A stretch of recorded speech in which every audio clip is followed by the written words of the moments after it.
I'm here with Andy Herscowitz, who's the Power Africa Coordinator. Andy will be moderating a panel this afternoon at the CCA Business Forum on Power Africa. Thanks for joining us. Thank you. So what's the message that you're bringing here today? What are you excited about? What are you excited to share with the audience today? Well, we're really excited because we're now 1 year into Power Africa, and today we're going to be releasing our annual report.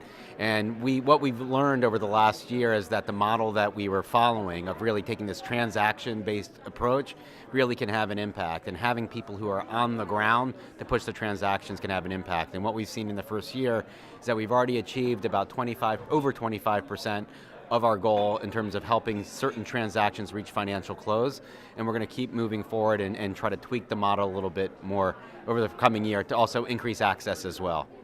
Terrific. Is the model working as is, or are there things that have to be changed to really achieve scale and longevity beyond the current administration?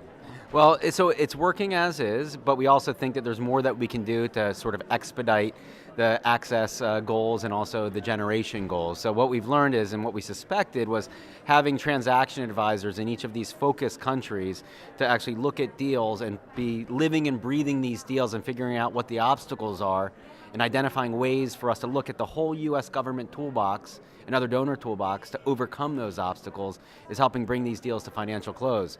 But what we've also learned is that we need to look for opportunities in other countries as well. So we're going to be looking at having regional transaction advisors who will look for targeted areas of opportunity, and the importance of the power pools, because forcing the power trade by focusing on regional projects reduces the cost of electricity, and it also increases security when countries that are neighboring countries are trading electricity with one another.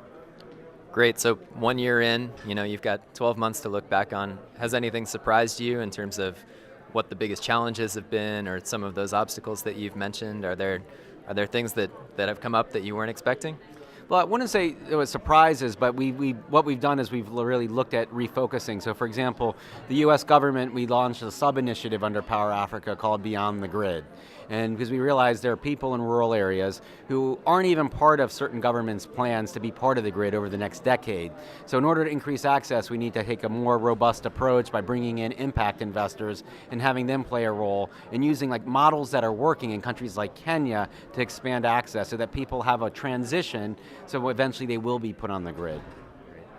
One of the themes that's really emerged, I think, around this US-Africa Leaders Summit is the importance of engaging the African business community and looking for ways to partner with homegrown growth and opportunity. How is Power Africa looking to do that? What are some opportunities there that you're hoping to explore? So if you look at Power Africa's initial group of founding partners, about 2/3 of them were African companies. You have people like Tony Alumulu and Ayers Holding who have given billions of dollars committed to Power Africa.